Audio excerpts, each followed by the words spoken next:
MVP. And there was help from the umpire who said this pitch outside was strike three and you're out of here. The A's defense helped too. Ordinary ground ball. Dave Henderson picks it up, says, what shall I do with it? Perhaps I'll hold it. You can't see it, but Robin Yount came all the way from first to score while Henderson tried to figure out which way the wind was blowing. It was blowing in the Brewers' direction. Final 5-2 in this one. B.J. Surhoff, 3 hits for the Brews, 2 doubles, and his 3rd home run of the year. Bozio went all the way, 4-hitter, 2 unearned runs, 7 strikeouts. Sanderson, as usual, went 6, unusually, 6 walks and 2 wild pitches, as well as 6 hits and 5 runs. In Chicago, the White Sox trying to stop the Tigers' 5-game winning streak. Cecil Fielder gets the Tigers off, taking this one over the wall to left against Greg Hirard and tying the game up 1-1 in the 4th. The Sox kept it close with some great defense from Robin Ventura here. He gets the Gator, Ed Romero, by half a stride, Ray. Robin, quick step, tremendous concentration here, but just throws a seed from his knees to Nel Romero. He's got to have a fine arm to do that. Bottom of the 5th. Ozzie Guillen hits the shot to first right through Cecil Fielder. This scored Ron Karkovice and made it a 2-1 game. White Sox leading. Tigers battle back to tie, and then in the 11th, Mosby singles up the middle. Here comes Dave Bergman around third with the go-ahead run. Tigers hang on to win it 3-2. Fielder, the hitting hero, is 16th homer and that single in the middle of the game-winning rally in the 10th inning. Dan Petrie started, went 7 for Detroit.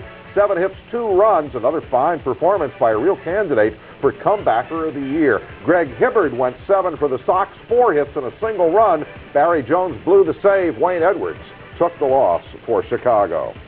In Fenway Park, Minnesota Twins at Boston Red Sox. Bottom of the 1st, Ellis Burks is up. Pops this one up, but little miscommunication here as Gagne falls down and Gladden can't get there. 2 runs score and the Red Sox go up 2-0. Bottom of the 3rd, Kirby Puckett on 3rd. Play comes home. Look at the tag. Look closely at the tag, Ray. Well, Boggs makes the play, throws home to Gedman, and looky here, Gedman tags him with his hand, then turns around and shows Steve Palermo the ball, and Palermo calls him out. Looks like Palermo was busy policing the area and blew the call. Here's Herbie. Herbeck just loses it right off the foul pole, which means it's a fair ball for a home run, and puts the Twins up 4-2. Dan Gladden strokes a single to make it 5-2, and the Twins hold on as Tom Kelly has an easy afternoon. Minnesota beating the Red Sox 5-4. Herbeck had 2 hits, 3 RBIs, and led the Twins, who were out hit in this ball game, 12-7. Boggs, Reed, Greenwell, and Burks had 2 hits apiece. Get it down, but they did, David. First, it was their incredible hitting this year. Now it's the pitching. The Cincinnati Reds, off to their best start this century, had blanked the St. Louis Cardinals for the last 19 innings. Would the runaway Reds be as good as to translate that strong hurling by osmosis to Danny Jackson? There he is, hits pretty well. In the 2nd inning, Terry Pitton to Pendleton, though, singles up the middle, scoring Pedro Guerrero. The Cardinals lead at 1-0. Reds come back in the 6th. Rolando Room hits the first. Pedro Guerrero. What? 2 errors on the day for Guerrero. 2 runs scored. We're tied at 2. This is not Whitey ball. But Pedro atones, as you know he can, at the plate. The 8th inning against Rob Double-Dibble. The double down the right field line. Scores Vince Coleman, 4-2 Cards. Lee Smith, a large individual. Was pretty large against Barry Larkin. Was pretty large against Todd Mercedes Benziger. Smith didn't get the save, but he made sure Joe McGrain, after 6 straight losses, got his 2nd straight win. The Cards win on getaway day at Cincinnati, 6-2. Danny Jackson went 6 2/3, gave up 3 runs, 6 hits. Not bad, but he takes the loss. Cubs at the Astros, making his major league debut, Sean Bosky. Do we call him Who's the Bosky? Do we call him Al Bosky? Whatever it is, Eric Little Anthony says gone. The Astros trail up 2-1 in the 3rd. In the 6th inning, though, has he been large this year or what? The Hawk, Andre Dawson, sends Gerald Young way back, it's gone. Cubs lead at 3-1 in the 6th. Later in the 6th, Bosky, he doesn't only pitch, but against Mike Scott, the double to left field. Dwight Smith scores, the Cubs lead at 4-1. 2 out in the 9th, Cubs leading 5-1. Bosky gets Caminiti to line it to DeCenzo. First major league game called up yesterday from Iowa, goes the roof and gets the bubble from Pico. Yes, Chicago beats Houston 5-1. Bosky, the root going 5-hit, 1-run, 6-strikeout performance. Mike Scott, not a very impressive looking 1-5. The Hawk in this game, Andre Dawson, 3 for 5, homer, double, single, 3 RBIs. He has 9 RBIs in the last 3 games against Houston. And Ray, it brings us up to Andre Dawson. You know, last year when he was really struggling for the Cubs against the Giants, anyone who knew baseball, whether you rooted for the Cubs or not, you had to really feel for this man. Now, Dawson can obviously put numbers like 349, 13 homers, 41 RBIs on the board. He's done it in the past.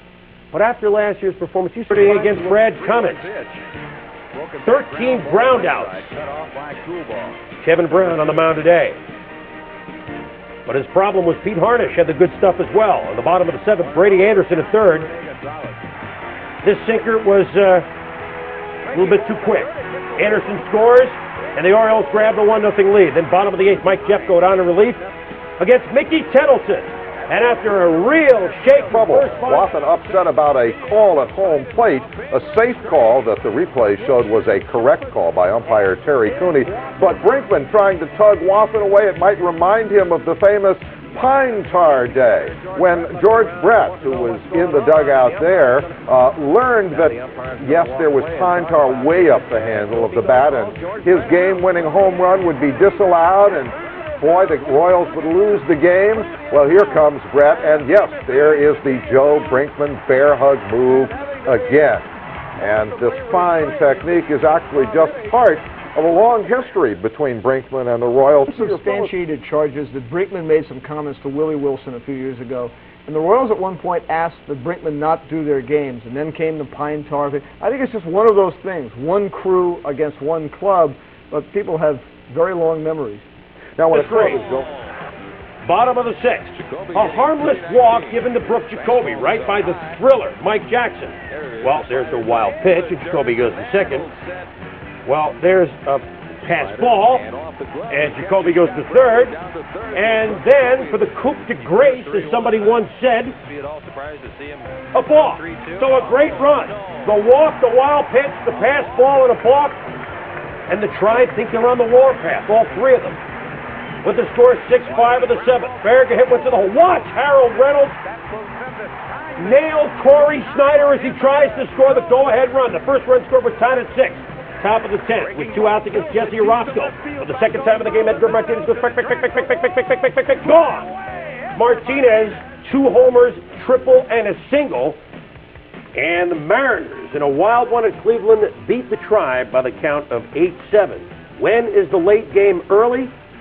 That's on this Tuesday, when the late game with Tommy Hutton and yours truly is the early game. Sunday night baseball's next. The Royals and the Yankees from Yankee Stadium in the Bronx. John Miller and Joe Morgan join us next. Don't go away.